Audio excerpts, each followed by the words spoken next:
హైదరాబాద్లో జరుగుతున్న నుమాయిష్కు రోజురోజుకు సందర్శకుల తాకిడి పెరుగుతోంది. అక్కడ ఏర్పాటు చేసిన వివిధ రకాల స్టాళ్లు సందర్శకులను ఆకట్టుకుంటున్నాయి. దేశంలోని వివిధ ప్రాంతాలకు చెందిన కళాకారులు తయారు చేసిన కలంకారీ వస్తువులు, వస్త్రాలకు గిరాకీ పెరిగింది. కాలం మారినా హస్తకళలకు మాత్రం వన్నె తగ్గట్లేదు. అలంకరణ కోసం వాడే పలు వస్తువులు సందర్శకులను అమితంగా ఆకట్టుకుంటున్నాయి. యంత్రాలపై తయారు చేసినవి మార్కెట్లో ఎన్నో ఉన్నా చేతితో చేసిన వస్తువులను కొనేందుకు జనం ఆసక్తి చూపుతున్నారు.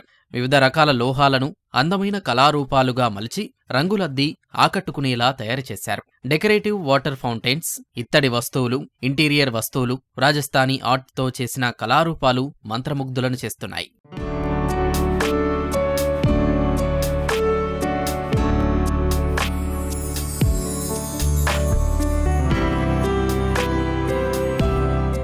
సాధారణంగా ఎగ్జిబిషన్లలో హస్తకళలే ప్రధాన ఆకర్షణగా ఉంటాయి. టెక్నాలజీ పెరిగినా హస్తకళలకు వన్నె తగ్గట్లేదు. నాంపల్లి నుమాయిష్లో 10కి పైగా స్టాళ్లు హస్తకళలకు సంబంధించినవే ఉన్నాయి.